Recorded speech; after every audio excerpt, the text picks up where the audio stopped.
সাংবাদিক আসাদুজ্জামান তুহিন হত্যায় বিএনপিকে জড়িয়ে অপপ্রচারের অভিযোগ তুলে জাতীয় নাগরিক পার্টির উত্তরাঞ্চলীয় মুখ্য সংগঠক সার্জিস আলমের বিরুদ্ধে গাজীপুর আদালতে মানহানি মামলা দায়ের করা হয়েছে। মঙ্গলবার বেলা 11:30টায় গাজীপুর মহানগরের বাসন থানা বিএনপির সভাপতি তানভীর সিরাজ বাদী হয়ে গাজীপুর অতিরিক্ত চিফ মেট্রোপলিটন ম্যাজিস্ট্রেট আদালতে মানহানি মামলার আবেদন করেন। তানভীর সিরাজ বলেন, অপরাধী চক্রের ভিডিও ধারণ করায় সাংবাদিক তুহিনকে নির্মমভাবে হত্যা করা হয়, কিন্তু জাতীয় নাগরিক পার্টির মুখ্য সংগঠক সার্জিস আলম প্রকৃত ঘটনা না জেনেই সাংবাদিক হত্যার ঘটনায় সামাজিক যোগাযোগ মাধ্যম ফেসবুকে বিএনপিকে জড়িয়ে নানা অপপ্রচার চালিয়েছে, যা দলের ভাবমূর্তি নষ্ট করেছে।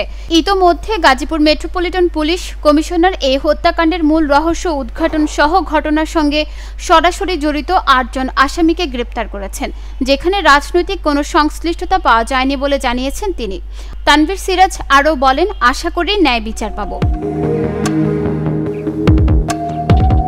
বাদীপক্ষের আইনজীবী অ্যাডভোকেট সিদ্দিকুর রহমান বলেন, অতিরিক্ত চিফ মেট্রোপলিটন ম্যাজিস্ট্রেট আদালত 2-এর বিচারিক আলমগীর আল মামুনের বেঞ্চে মামলাটির আবেদন করা হয়।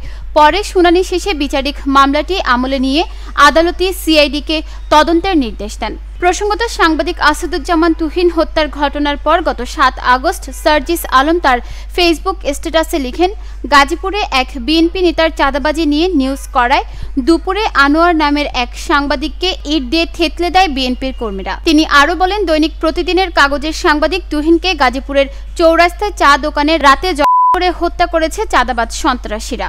আনোয়ার এবং তুহিন বন্ধু ছিলেন। নিউজ ডেস্ক, চট্টগ্রাম সময়।